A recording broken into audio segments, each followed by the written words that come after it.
Mr. Ocici, you're welcome. Thank you. Let me get to the presentation. Yes. Just a minute. I want my screen to be full screen. Yeah, there you go. Excellent. I'm very delighted to be on the business series and very happy to be hosted by Namutebi. Good morning, everyone, and Good welcome morning. to 2024, a year which has just started, and we have been struggling to finish the 30 days of the first month, which looked like 90 days. Friends, I'm delighted to be participating directly by making a presentation on a very key subject at the start of the year. First of all, I want to thank all those that have been ardent attendees of this series, because this is a series where we do not talk about theories. We do not talk about things for you to memorize. We talk about things that you're supposed to go and do immediately after the series or after the presentation. And today's topic is a topic that many people have suffered with. Whether you're a beginner in business, whether you are number one in business, whether you're a darling of banks, whether you are an accountant or a financial guru, this topic is such a critical topic because it's a topic that drives where you end up in. Because you cannot set goals without thinking. And the man who, the power that created humanity said, as man thinketh in his heart, so is he. So if your thinking is going to be well-directed, productive, transformative, it will be a thinking that will be guided by solid goals. That's why I'm going to spend minutes to give you what it takes to set a goal and to make sure that you execute that goal. And to make sure that we all appreciate this, I have a context to this subject. And the context is simply to tell you that without goals, there are so many beautiful things that we miss out. And I've cited a few scenarios. There are many of us who have tried to go into business. You've struggled to get started. This is the year I'm going to start my business. If you do not have a specific goal that has got a start and an end, there will be so many things in there that are so dark, that are so gripping, that you will not get started. Then you start saying, I think I didn't start because I had no capital. How about some of us who have always thought that having the best business plan is the way to make yourself have a best chance of running a successful enterprise? Haven't we seen people who have engaged experts produce excellent, heavy, and very well-written business plans, but the things don't get implemented? Haven't we had people go for strategic plans of 5 years, then later when they go to produce the next one, they discover the one they have just passed over, they did not execute it? The point is, were there goals in there? And how were those goals derived? To what extent were those goals driving the execution of that strategy? Haven't we seen people go chase for a loan, get it in full, and within a short time, the loan is struggling? Very many loans that have got a tenure of 2, 3, 4, 5 years ever make it in reality in the marketplace. Why is it that so many people cannot go and survive a development loan of 3 to 5 years? The goal setting behavior is key. You can get the money. But if you get the money and quickly so many things come into your radar system, the money you got, you'll not be able to use it the way you should have used it. Because goals will be the ones that will keep on telling you, you should have been here. You should have been here. You should have been here. And if you're evaluating why you are not there, you should be remedying those kind of situations. So if you are struggling with your loans, if you're having issues with your bankers, I can guarantee you that, please, can you produce for me a document that you took to the bank that had specific targets for you to be able to repay that loan? To what extent did you monitor those targets or those goals? And to what extent did you make any amendments to make sure that you stayed on course? Let me pick another scenario, the scenario of people who have made it in business and they have been so super. 10 years, excellent. 20 years, among the top 5. 30 years later, they are number 1. By the time they are in the 35th year, these fellows are struggling and the empire is crumbling. The once number 1 great entity that used to have goals that they adhered to diligently later sat on their success and just said, I've made it, I've made it, I've made it. And they now live in misery. And yet the sector where they were actually has flourished. So I'm just making a point here that, please, this goal setting thing here, if you're a human being, you had better watch it out. Because the one who created us said that, please set a goal, pursue it, forget all the rest, whatever is behind you, and pursue the thing ahead of you. If you don't do it, those eyes will begin to look left and right and fail to look forward. Another scenario, we start our businesses so well. The enterprise grows very well. You take children to school, they finish college. They get started in business, or they even get started in joining the enterprise. But because you've not taught these kids to make a big thing get bigger, because businesses never want to remain the same size. Businesses, for them to remain with the owner, must be growing non-stop.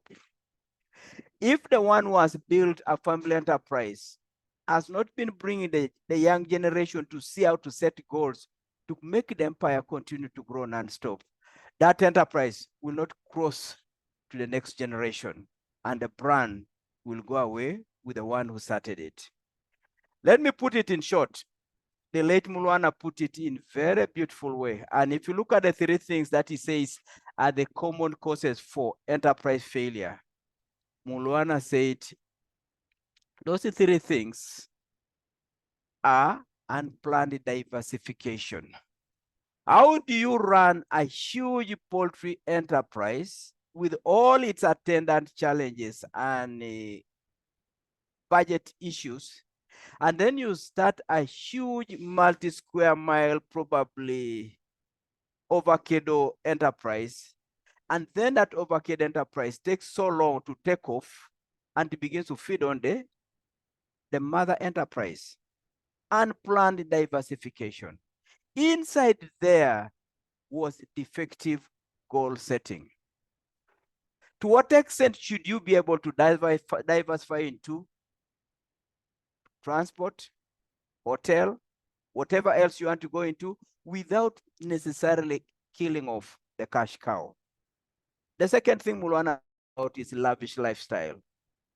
To what extent did you have what you have just purchased to enjoy your life in terms of accommodation, in terms of transport, in terms of whatever you want to enjoy? To what extent did you have that in your goals? If it wasn't there, it's going to eat you up. Number 3, Mulwana said the jealousy spirit. Whoever carries a jealousy spirit, number 1, you've lost the goal. You cannot be jealous of your neighbor, your competitors, while at the same time waking up in the morning to serve your customer and make sure that the customer remains with you.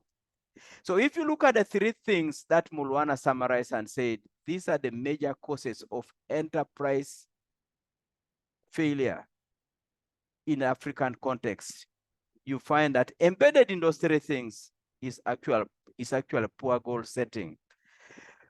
With that background, I now want to take ourselves to then what I feel are some kind of facts that you want to just pick up to illustrate what I've just shared.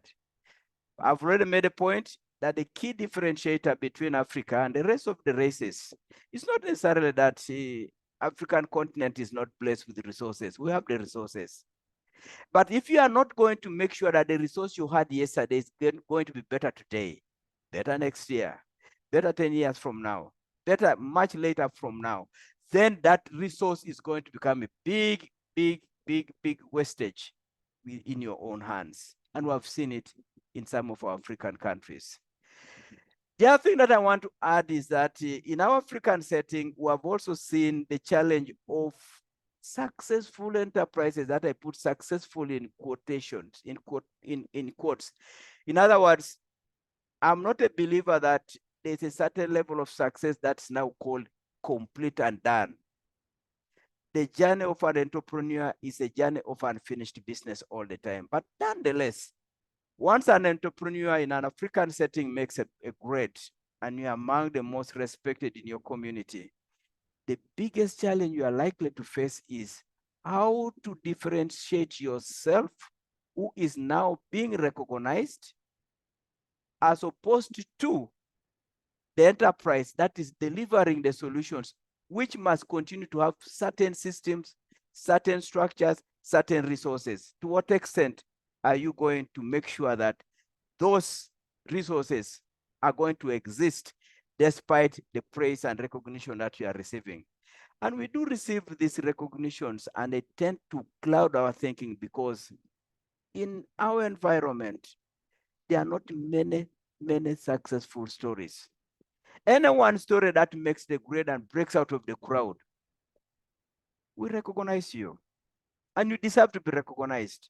The challenge, though, is by being recognized, you could easily lose the fact that entrepreneurs want continuous improvement of their services that they are receiving from you.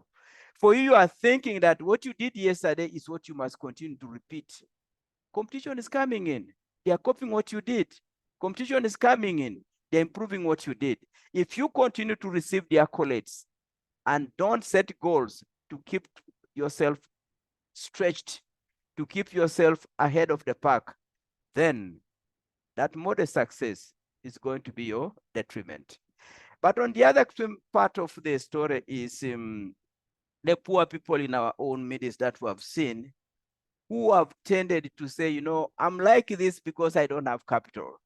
I'm like this because I did not go to school. I'm like this because there's no market for what I am growing. If you are not good at setting goals, which goals have taken care of your background, your past, your challenges, and you have taken some improvements to fix them, then you are going to live in that misery and continue to cite and point a finger at external factors instead of setting the goals yourself and resolving the issues that you are seeing in your business. But very briefly, therefore, I want to say this about the benefits of goals. Well-articulated goals are always a mark of all achievers. People who continue to make the mark and continue to achieve, they have always continued to make sure that goal setting is part of their lifestyle. Goals also help to separate the owner from the business. I've already told you that the moment the enterprise begins to succeed, just a minute. Just a minute. Yes, can remove the video. Sorry, I just wanted to make a point here that goals have got benefits, and those benefits are very critical for all of us. Goals will help to separate you from the business. Goals will help you to keep your brain focused and knowing that what you achieved yesterday, you must improve it today. Setting goals also entrenches the learning trait. In other words, as you set a goal, you go and check whether you're on track. And if you're on track, you learn why. If you're off track, you also learn why. And it is that learning and the skills that take you to the wisdom gateway. The goals also are the source of passion and progress, but they are not costly. All they require is discipline. And discipline is easier to possess, especially when you manage to contain recognition after great achievements. Just a minute, my screen is not moving.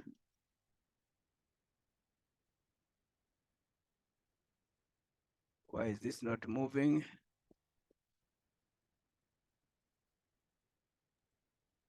It's moving from my end, Mr. Ocici. Oh, very good. Excellent. Yeah. So now let me touch, now that I've made a good case for goals and why we must have them, let's go to what I call the bones or the structure of a good goal. A good goal must be smart. Something we have all the time seen and memorized and said, yes, that's very easy to remember. This acronym SMART for a good goal or a great goal simply means that a goal must be very specific in terms of the market, in terms of the returns on the investor. Ask yourself, as I do so many businesses at the same time, as I go into multiple enterprises at the same time, will I make a mark for my customers? Will I make returns for myself? If you answer that one in very specific terms, friends, it's unlikely that the things that Mulwana said, unplanned diversification that came from emotions, from excitement, it's unlikely to sweep you. Whatever you are doing, be very specific. Is it good for the customer? Is it good for the returns on the investor? If you can make that clear and that is evident, proceed. You can now diversify. But you cannot diversify into a particular sector of a school, and at the school you are so basic because the resources are not sufficient. You have spread the resources thin. The customer is not happy. And if the customer is not happy, the returns are not going to come. So the first thing about a great goal is that be very, very specific. But in that being specific, bring the customer into picture, bring the returns into picture. If those two are there, you are specific, proceed. That goal, you can now go ahead. You can now borrow, you can now diversify, you can even enjoy a bit of some life somewhere, provided those two are there. Number two, a great goal must be measurable. What you call something good for the customer, put it into figures. Don't just say customers will love this, no. Don't just say, you know what, I'll just open another branch. Which type of a branch? Serving what kind of customers? With what kind of volumes? It should be measurable. If you are talking of returns, you should be saying, this business that I'm going to open, the second branch I'm opening this year, it should be able to break even by June. It should be able to break even by December, all expenses covered. And then thereafter, it should be going into profitability. The third point is achievable.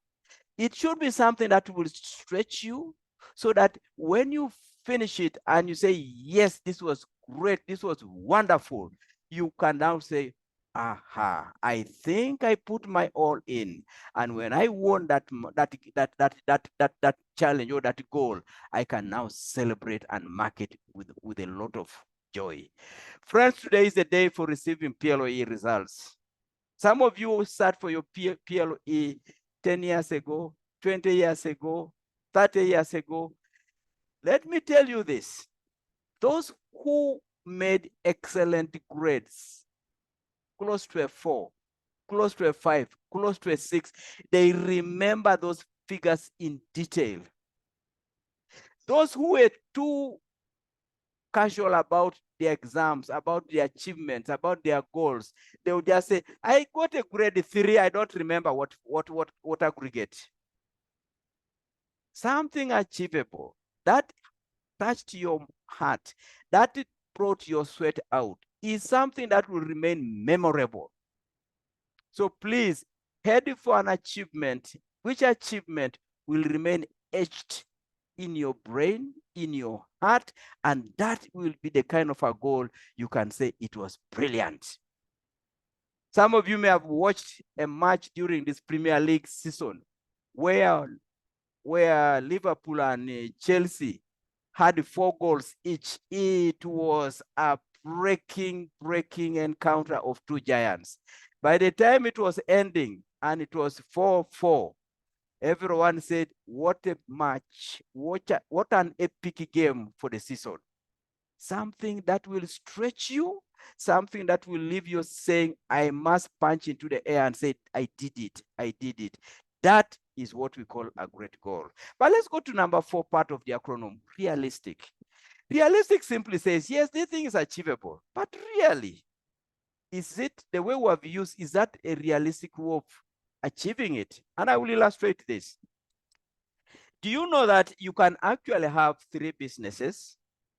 One is running very well, you have a great school, but you're also going to start another business on transport.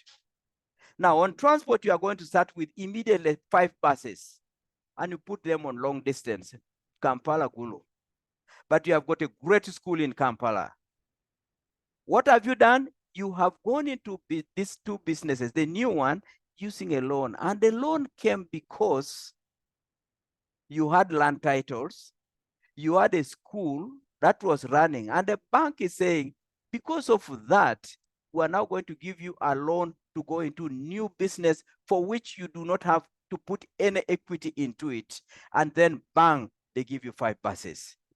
Yes, you achieved opening a second business. And yes, the bank is the one that gave you the loan. But let me ask the question, how realistic were you by going into a new business for which you had 0 experience? But by the time you enter the new business, bang, with almost becoming among the top in that particular area. How realistic is that? Emotions, yes. We clap for you, yes. But the truth is, it is very unrealistic for you to jump into a new sector, put in resources that make you look like number 1, but you've funded that new entity using a loan. What will happen is this: because of your emotions, you are going to eat the cash cow, the school that was doing well, to try and sustain a new enterprise that you have no idea on how to run, in terms of repairing buses, in terms of replacing tires, in terms of fueling those buses, in terms of managing all aspects to do with big buses on the road. So realism must be backed with a broad business sense, short of which you can say, yes, me, I can achieve this, me, I can achieve this because the banks are telling me, please come and take your loans, come and take your loans. So my friends, I want to say realistic component of a great loan, a great goal is a very key area we tend to ignore. And we just jump in and just say, yes, I can achieve this. Yes, the banks have given me loans. Yes, everybody says I should be the one to be in this space. Realistically, you have no business experience, you have no poor management, you have reached a point where you think you are the A to Z and don't even listen to advice. That new business you've gone in out of excitement is going to get you out of your track as a great entrepreneur. But finally, every great goal must be time bound. In other words, you must have a moment when you can just say, I started my P7 from some 7 years ago, and by a particular period, I start for my exams, and then I'm now looking for results. That must also be the kind of things you should be doing as a person who sets goals. Now, having said and given you insights regarding the SMART goals, I want now to go to the process of getting those goals into life. How do you actually get into the game of setting goals that meet the SMART acronym? Very specific, very measurable, achievable, but also realistic and time-bound. These are some of the points that you need to take into account. Number 1, look at your past to see the challenges, to see the opportunities, and to see the lessons. That the past will tell you what you did so well and you need to keep it. That the past will tell you where you are weak and you need to fix it. That past will also tell you that there were opportunities that you missed last year and you need to maximize them this year. You were in a school, but there's certain things you missed last year because you didn't have enough classrooms. Maybe this year just add more classrooms instead of going to a new sector completely. But maybe there are also things that you learned in terms of the previous year where you started revising or bringing in revisions for each subject that was covered for the primary 7 candidates. And then you didn't pick the lessons on how those could be improved upon. Any goal that you set cannot just come by saying, this is my year, this is the year the Lord has made it. It is a goal you are setting as an individual that has been having feet on planet Earth here. Where did you come from? Otherwise, why wouldn't anybody just say, next year I want to earn $1 billion? If others are earning $2 billion, why can't I start with $1 billion?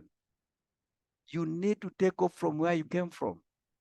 And that's why in business planning, before we set out those objectives and goals in a business plan, we do a SWOT. We do a SWOT. And that's the first bullet that I mentioned here. And as you do that is SWOT, that is looking at yourself. You're also looking at the peers, because you may be comforted with yourself and say, after all, I'm the best. I am the best setter. Check to see whether there are other sectors, other players in the sector within the country or outside the country you can borrow a lift from. Take a trip, go and attend an association, go and attend a peers meeting in Chicago, go and be warmed up so that you can be able to say, all right, although I'm number one here, what I heard from my colleagues from India when I was in the Chicago seminar, it gives me a chance to take off in Uganda. But also, as you set your goals, there are people who have been experts in that sector where you are, and they have assisted so many people to grow. They have also assisted people who lost their path and put them back on road. Talk to them before you can set and come up with that goal. Point number 3, as you set these goals, look at existing assets that you have. Who are you? What do you have? Beyond that, what are those potential available resources you can tap into when you get to move to get your goal actually funded? And I'm talking about people like the suppliers. To what extent are you close to your suppliers? But they are potentially your suppliers of resources. They are saying, we know you, we will give you the resources. You will sell. Every 14 days, we come for our check, or we receive our remittance. So look at existing assets, calm down, and look inside and say, what do I have as I set this goal? In addition to that, what are those resources given my trust with my partners? What are those resources I can tap into without necessarily having to sign any loan agreement? Number 4, as you set your goal, consider just 1 year for the time being. I don't want you to necessarily say, you know what, this is 2024. I'm going to set my 10-year goal. That's almost a dream, which is okay. But I want a goal that is simply saying it is 12 months, and 12 months means January to December. And this timeline here, we can all walk through it in our eye as you close your eyes. What will your March look like? What will your July look like? What will your August look like? And after you have set your 1-year clear goal or goals, break down the monitoring of these goals at intervals, not just waiting to check after 1 year or to check after half a year. Check, have something that you can start with in a week's time. What this means is that you must start getting your steps moving. In a week's time, what are you going to do? In a month's time, what are you going to achieve? And then on a quarterly basis, what are you going to achieve? Bring all this in. These are the bite sizes of different sizes. Weekly, monthly, quarterly, half-yearly, and annually. And as you are doing this, you are not doing this for the sake of just doing them. You are doing this to get the lessons, which lessons you are going to use to take the next actions. If the lessons are saying that whatever you did last time was great, Don't now leave it to just pass like that. Bring it into your normal practice so that the great thing becomes part of your DNA. If what you did was a bit of a challenge, it caused some problems with the customers, try to go and fix it. And as you fix it, you are also now saying, okay, in light of this, if I can continue at this pace, then my goal of achieving these sales could actually even be much higher. So I'm not going to just simply say, since it is a goal for 12 years, 12 months, I'm not going to adjust it. You can actually revise that goal so that the stretch continues to be there. Because the lessons that you are picking and you are using to improve have made your set goal achievable within 8 months. What about the other 4 months? Because the body does not want to continue celebrating in the past for too long. A body enjoys a fresh celebration, game after game, game after game. So you need to be able to stretch and keep stretching. And that closes with the last part of the process, which is celebrating progress, not just the final outcome. So friends, if for any reason you have been having challenges in setting goals that work, this slide I've just covered here is your challenge. You went into goal setting, you were excited, you joined the euphoria of the new year. You said, no, for me this year, this is my target. But is the target rounded by these things I've just discussed? Your SWOT analysis, you look at the peers, you look at the assets that you have right now. Your ability to monitor what you have just committed to doing. And then as you monitor whatever you are seeing, you also use the lessons from there to improve. This slide, in my view, is the reason most goals never tend to get implemented, because it's a slide that is loaded with a lot of sweat. A goal is announced and put somewhere on the wall, but behind that thing that you are seeing on the wall is a lot of backyard sweat, which is not very exciting, but is necessary for a goal to have a life of its own. Now, let me close with a few rules here. The rule book that I want to add to just make sure that whatever I've just shared in the other slide, it remains and becomes part of your DNA. Number one, no matter how good you are at setting those goals, do the real job. Master your sector, master your trade, and make sure that you are an expert in that trade. There is no need of just imagining that, I'm going to set these goals and then you are not every day trying to pick up what's happening in your territory. Number two, try to contain the allure, the excitement of accolades, because they can make you forget that customers always seek for improved solutions. The moment you receive the warmth of recognition, and we all, we can never get enough of this, but the point is, the moment you continue searching for these recognitions, you forget the most demanding thing about the marketplace. Customers are continuously looking for something improved, either in terms of efficiency, in terms of quality, in terms of some additional reward that you have added in there, value for money. Number three, good goals are funded from sources that are sustainable, that are cost effective, and sources that leave your brain sober and working. That is statement number three. I must warn many of us here. You can set so ambitious a set of goals that you now begin looking for all types of financials, and you can go for almost any type of loans. The time of repayment will come, and the moment those reminders begin to knock at your door, the first thing that gets to forget to think beyond 30 days, let alone a year, is the brain. The brain now will begin to think about tomorrow, about next week. How do I survive this debt collector? How do I survive this fellow who is looking for me left and right? How do I avoid getting my assets published in the press? You will never friends, I will say it again, you will never think of about a goal of 12 months again.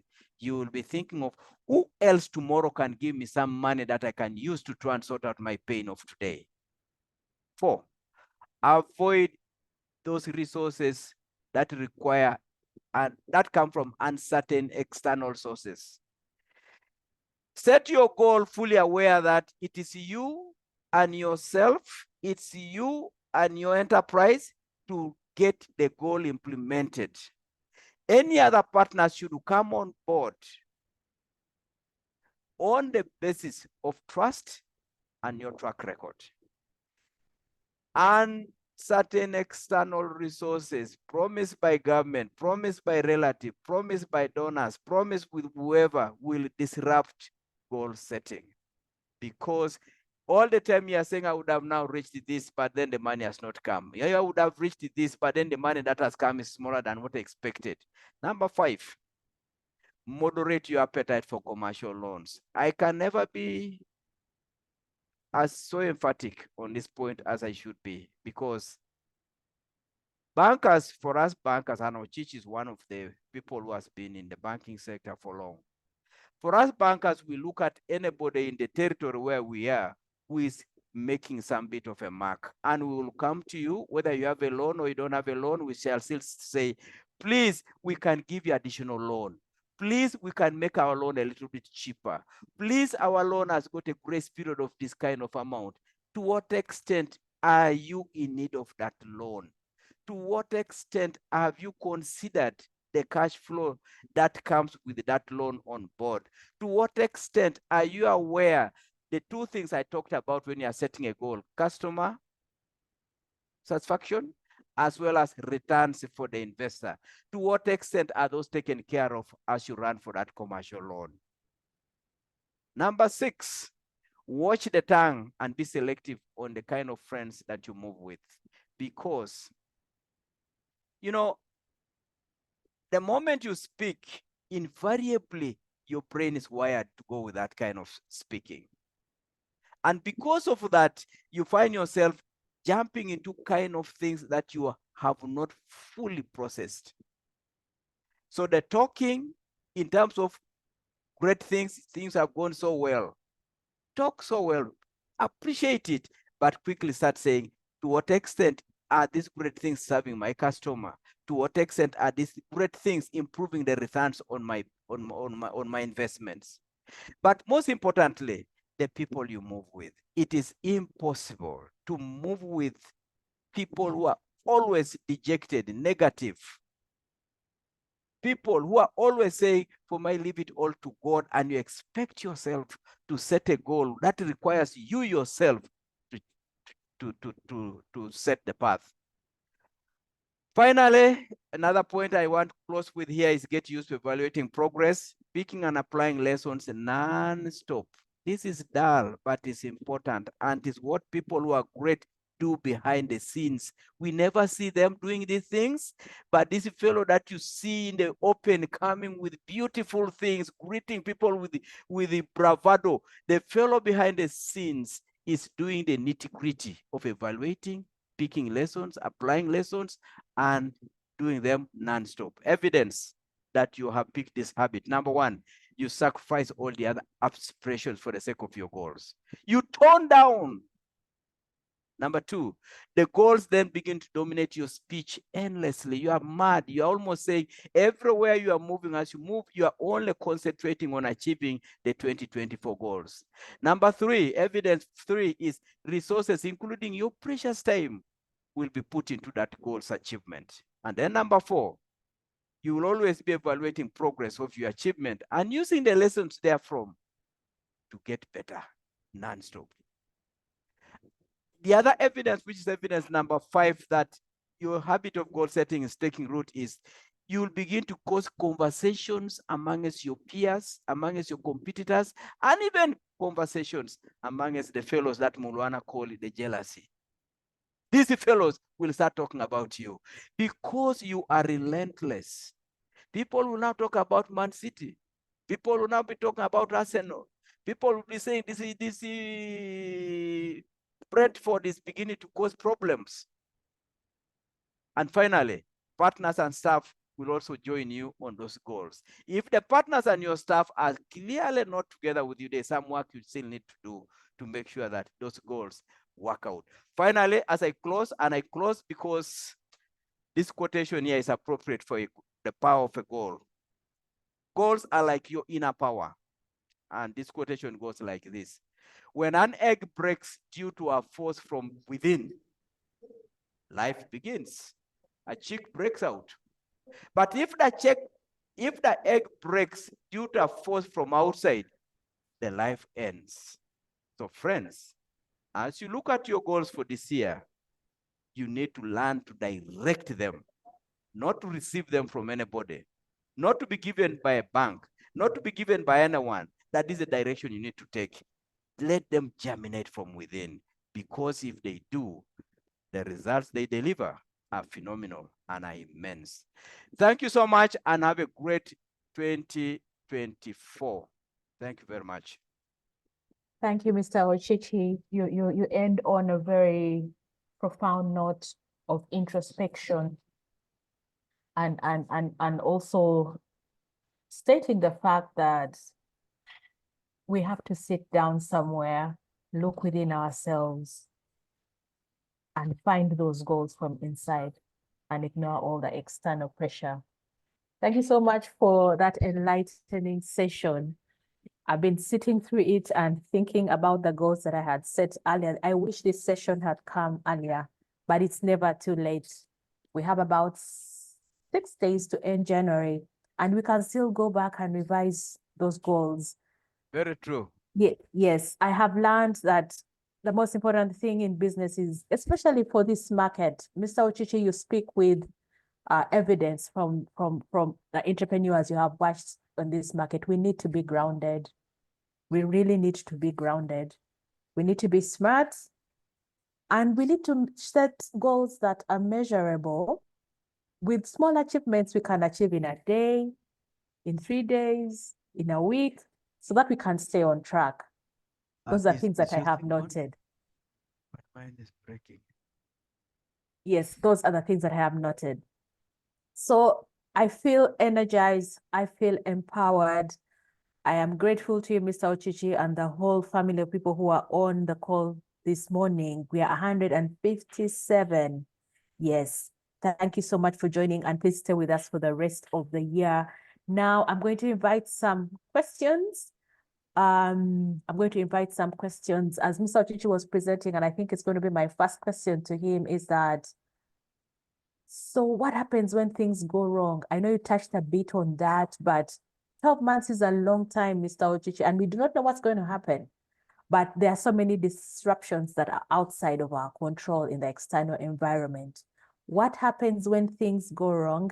I think you can help us respond to that as we take more questions. Please put your questions into the chat. You can type them, or you can put up your hand. We will pick you. We have about 40 minutes to go. So let's take advantage of the time Mr. Ocici is with us. He is usually very busy, but he's decided to give us some time today. So do please do ask your questions so that he can respond to them. Mr. Ocici, what happens if I fall off track of my goals? Please give me the armor now so that I start with it. When I get to June and I have fallen off track, I know exactly what to do.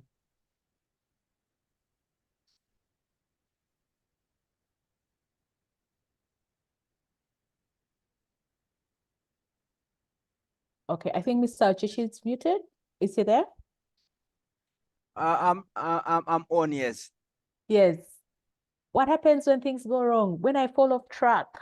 Or what do I need to do to make sure The first thing is you did the analysis, and you must have found out where you went off track. Because when things go off track, it could be that it has come from maybe one of the 5 pillar areas of your business. From HR, staff did not do the job they were supposed to do. If you find out that's what the problem was, you are 50% down the solution. Then you need to fix it. The other one is, it could be that the production process had an error. And once you've seen where the error is, you need to fix that error.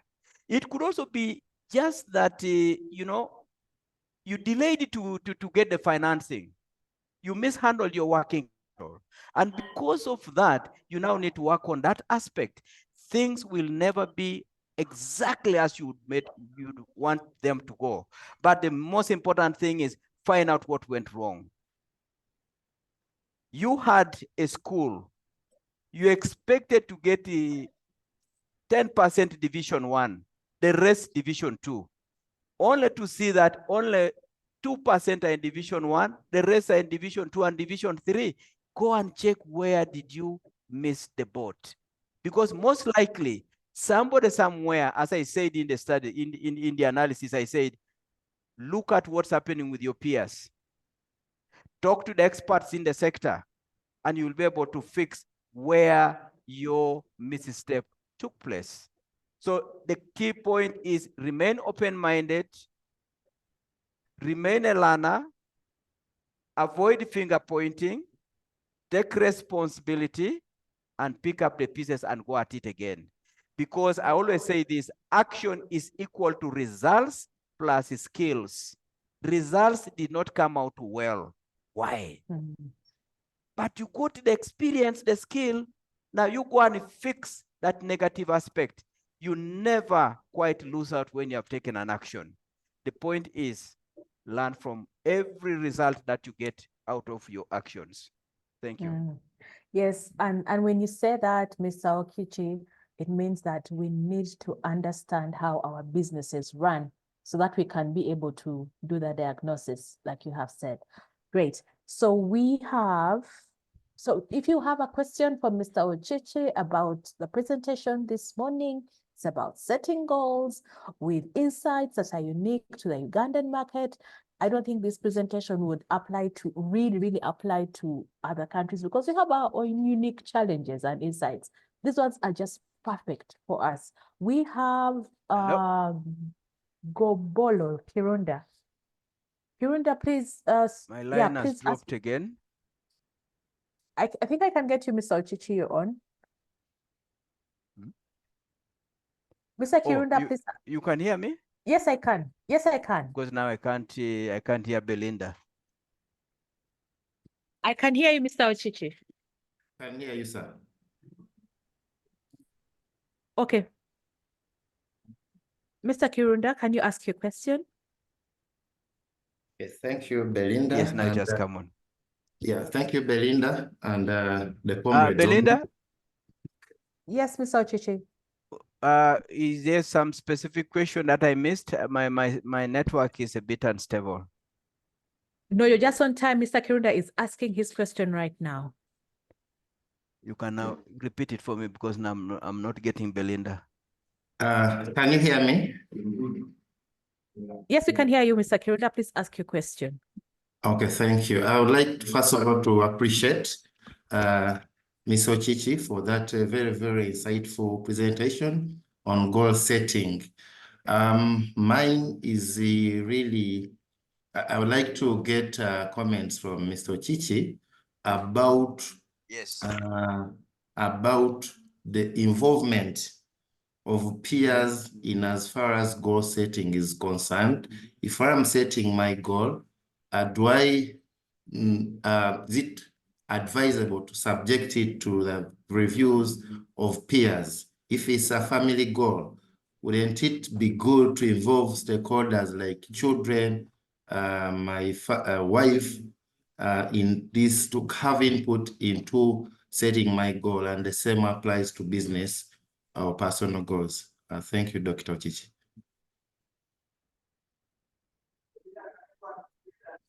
Yes, you can answer that question, Mr. Ocici.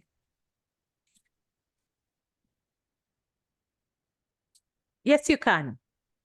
Yes, I say, well, should I really go to a peer competitor to polish my goals? Here's the message. Peers are what you call your benchmark. If you are setting a goal of achieving, maybe, let me take an example of a school owner. You want to aim at getting at least 50% of your class in Division 1.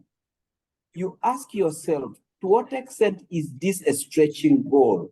Because maybe what you are saying is, given the quality of teachers you have, given the kind of school fees that you are earning, and given what is happening in a neighboring school with similar resources, for them, they are getting 98% in Division 1. So a peer will now make you wake up and just say, no, if we're also getting the same quality of teachers, if we're also getting the same amount of school fees, why are we also not going towards a 98%? If you go for your 50%, there must be a reason. There must be a reason that is making you say, despite all those being similar to our peers, we are only different because of this. That's why when we are doing a SWOT analysis, when you are checking on your weaknesses, you don't just look at your weaknesses as an entity. You are weak compared to who? There's a weakness you have seen internally, yes, but you're also weak because you have compared yourself to someone. So peer review, peer comparisons, peer benchmarking is a very, very key aspect of setting stretching goals. Otherwise, you could easily become comfortable with setting something modest within your own circles, and then, within your own entity, and you enjoy thinking that that's how it's supposed to be. Peers stretch you a bit more.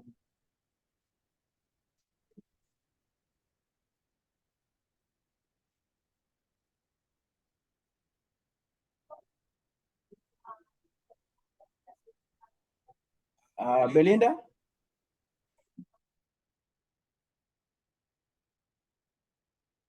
Anyhow? No, Belinda is not on. Belinda, are you on? No, he's muted.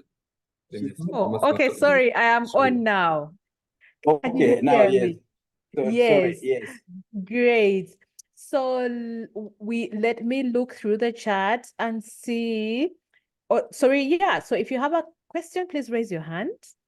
But we can try to look through the chats and see what people are saying. People are grateful for the presentation. And someone did ask how to diversify in business. That's a huge question that I think Mr. Ocici will try to address maybe as we close. I am looking for, yes, how to diversify. Very good. Okay. People are asking for Mr. Ocici's email. Yes, it has been sent to you. And those who want the recording, it will be sent to you as well. Another question that has come to me directly is, Mr. Ocici, what happens with there are some external conditions like change in government regulations that affect businesses and end up affecting the achievement of our goals. You have seen all the tax changes that are happening with URA, the announcements that are being made, and it will definitely have a strain on some businesses. The announcements about a freeze and rental tax. Give us some armor to deal with those as well. Legislations and policies in business. If it's only January now, I'm sure by June, URA will have a couple of them that affect businesses. So please help us before they come. Right. So let me start with the external factors. External factors, first and foremost, they affect everyone. So the first thing you need to appreciate about external factors is that be grounded about all of them. Know them. Know how to comply with them. Because it's affecting everybody. So once something is external, just know that everybody is caught in it. And then what do you do next? One, see how to comply with the laws.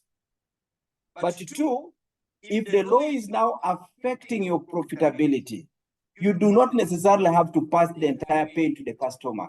You might say to cross the line, because the customer is not going to just absorb the entire cost that has come because of increased government taxation on rent, for example. So you now have to say, okay, I need to moderate my expectations on return so that I keep my customers. If you are adamant and just simply say, well, the laws have come, me, I'm passing the entire pain over the other side. Remember, this thing is affecting the entire sector. If somebody responds in a way which will serve the customers long-term better than you, are going to lose your customers. So whatever factors that come in, appreciate them, understand them, and then respond with adjustments that reflect the effect of the external factors that have come into play. The external factor could also be that customers have been affected. A landslide, okay, not a landslide. Something has happened to your specific client base, and they are now unable to consume at the level they used to consume your products or your services. Recognize that and see how you can swim across the tide or the valley with your customers. Then somebody is saying, how do I then diversify my business if diversification is such a risky thing? Let me say this, diversification is not a bad thing. The only thing you must bear in mind is this, as you diversify, to what extent is the overall portfolio of your business getting better returns, getting a better net worth, and then leaving you sleeping, and then customers are served better. In other words, before you diversify, ask yourself, have I maximized the first business to the extent I can do? I have built a lot of experience in schools. To what extent can't I open another school branch somewhere, and then another one somewhere, then another one somewhere, before I can fully jump into something else? Because I know somebody who moved from a livestock business and went into fruit trees, and that jump, they went in there, not fully aware that as you go there, have you left enough capacity to serve your customers in the way they used to know you, and even better? If not, the complaining customers will go to your staff. Your staff will fail to give good explanations. The staff themselves will begin to become dejected. You lose the customers, you lose the staff. That cash cow enterprise where you are excellent in will begin to deteriorate. Meanwhile, the one you have jumped into, to what extent have you got enough resources to make it work out in the shortest possible time? In other words, achieve break-even point in the shortest possible time. Because I know of an entity that jumped from a livestock enterprise and went into fruit trees. Fruit trees require you to do watering in the first 2 years with a certain cost of money to that exercise for almost 24 months. To what extent are you able to cross that line and reach the break-even point where those fruits will begin to give you the returns, and you survive that enterprise continuously depending on the old enterprise? So yes, diversification is good. Have systems to make sure that as you diversify away from the old enterprise to new other ones, there should be enough system to make the old one move as if you are there, as well as allow you also to be present in the other side. That's a key one. Number two, you need to have good resources to keep the old one running and to make the new one also to make a break-even achievement in the shortest time possible. And then finally, you need to make sure that as you diversify, you do not take that route with a heavy debt. It will, because where you're going to, which is a new entity, most likely you're going to take a long time to pick up the ropes. Meanwhile, the loan will be eating you up, and as it's eating you up, you will also be beginning to break the old enterprise, and the big empire will begin to crumble. Thank you, Mr. Ocici. I think towards the end of this session, you will share with us, you touched a bit of it as you made a presentation, how to take care of our mental health and the things that could make us almost run mad. But we have a question here. Is it okay when setting goals on family business like real estate to involve your children who are above 18 years of age and those who are married? To what extent do you involve them? This can help the continuity of the business, i.e. rent collection, management, and paying other related taxes. So we are into the family. How do we involve the children? To what extent, Mr. Ocici? Very good. It's a good question because I touched somewhere around the issue of family businesses not surviving generational change. So involving the family is very good and key. do not look at 18-year-olds from just the years. Look at them as people who have got ability to learn quickly what's happening in the sector, and as individuals who can suggest ideas that maybe you, who is now 50, 60 years, you also missed them. So don't underestimate somebody because of the years. And the challenge about having our children is there's that tendency to always look at them from the point of view of your young ones and not seeing them as adults that now can contribute as directors.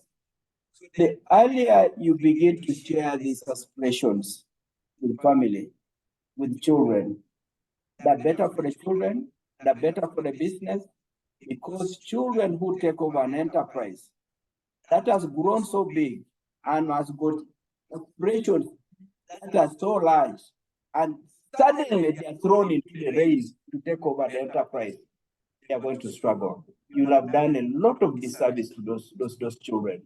And they do not necessarily have to be all working full-time in that enterprise, but they can be part of your board. They can be part of your governance. Take advantage of whatever areas they're interested in and cause them to participate in those areas. But the earlier the children get used to these kind of things, the better.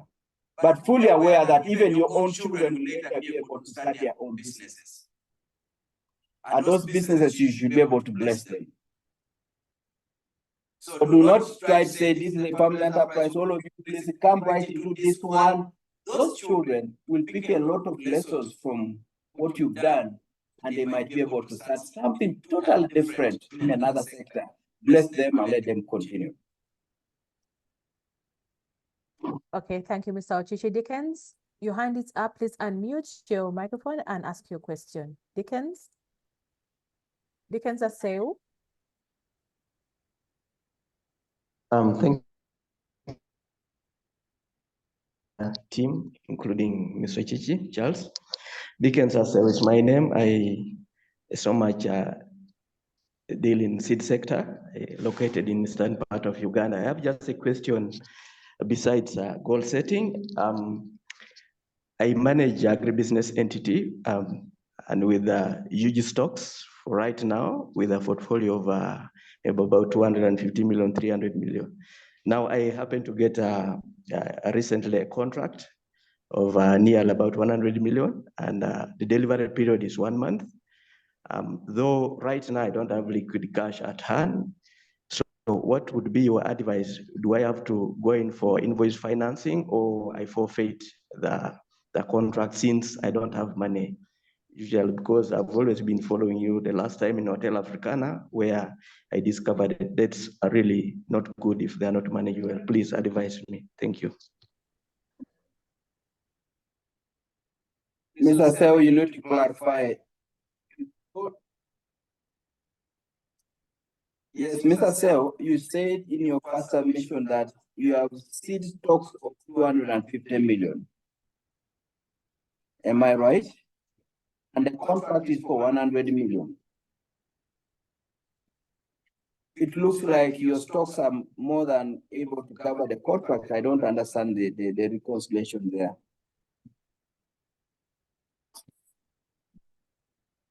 Mr. Aseu?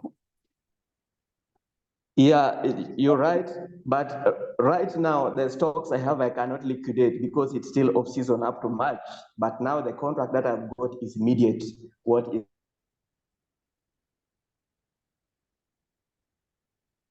is your advice for that? Thank you.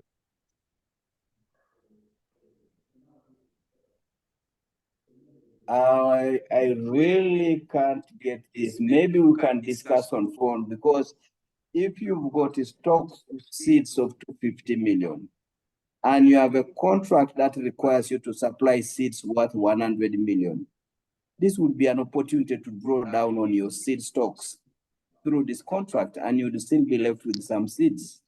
But in case the question is that you are a typical seed dealer or a person who supplies seeds, and now you have got a contract worth 100 million, but you don't have the seeds, how do you do the financing? Yeah, it's varieties of the seed that I have is not what the contracts wants for now. So I brought that picture so that in case if I had sold, if it was within the time frame, then I would not stick for an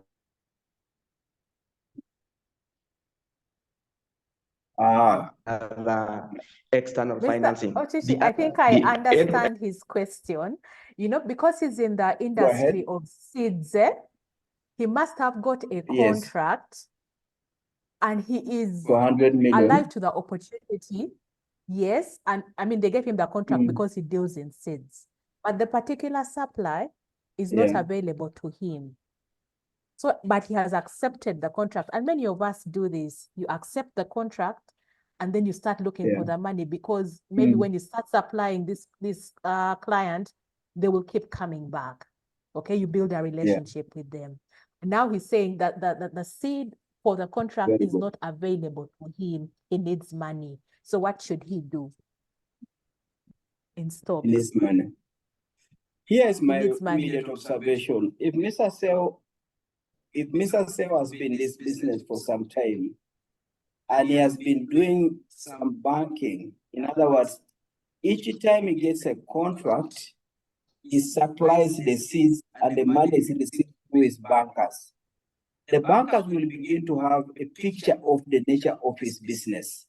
It tends to peak around the time when the rains are beginning, because that's the time when people are taking on the seeds, using that track record as they can go and talk to his own bankers and tell his bankers that, you know, as you are seeing the run of my account, this is the time now I need cash to stock seeds and supply my customers.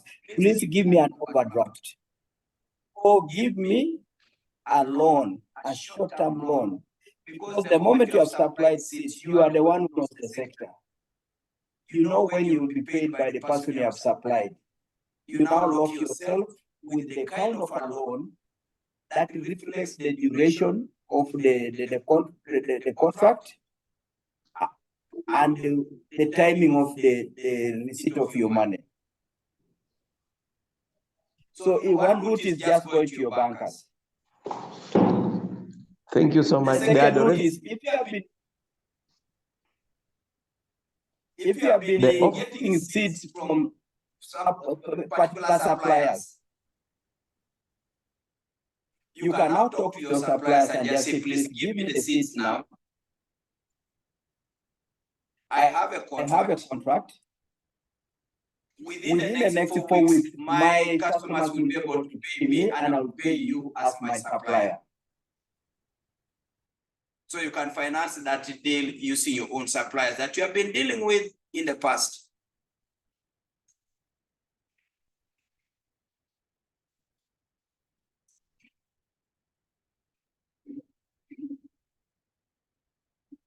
Dickens, in case you needed to discuss this further, I can send my telephone number. Put my telephone number on the chat. I'm getting somebody to put the telephone number on the chat now. Okay, thank you, Mr. Ocici. We have 15 minutes to go. I would like us to wrap this up now. Share with us, you have touched it in your presentation, but very specifically, share with us how to stay sane this year as far as our mental health is concerned. I mean, we've set these goals, but you know what can happen. So please save us from the pitfalls that affect our mental health as we close. Very interesting question, the mental health. Let me start by saying that in business, one of the greatest sources of mental challenges is when your cash flow is not adding up. In other words, the obligations you have to look after in terms of loans, in terms of supplies you have not paid, are much higher than the inflows that your business is giving you. So to avoid that kind of a scenario,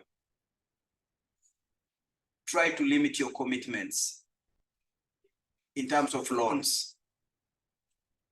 Try to limit your commitments in terms of expansion. If that expansion is not going to give you immediate inflows to contain the outflows, try to moderate that one. The other way of trying to manage your mental health is to make sure that you do not make goals that overstretch you beyond what you can handle. In other words, you have been in a particular sector and you have made a good mark from there. But then 2024, you want to now start entering a new sector. But you want to enter there with a big bang. As you go into this new sector with a big bang, your experience doesn't add up. The competition is already in that space. The customers take a while to come to you. That is going to cause you problems. It goes to what Mulwana said exactly. Manage those three things that cause businesses in Africa to collapse: unplanned diversification and growth. A lavish style that is not backed by profits.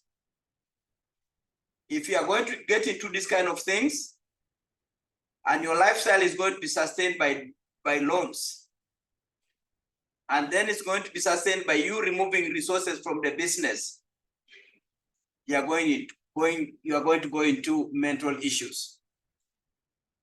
And then finally, again from Mulwana's own observation, avoid being jealousy of a neighbor. Learn from them. Go to them. Humbly try to be part of what they are doing, rather than trying to say, how do I challenge this person who is now overtaking me? Jealousy can cause you internal grief. So it is best for you to appreciate that you cannot be number one in everything. If somebody has done well, learn from them. Bless them, and you'll have peace of your mind. So deal with those ones. Thank you. Thank you so much, Mr. Ocici, for this session. It has energized us. It has given us great insights to set our goals. It has indeed been powerful.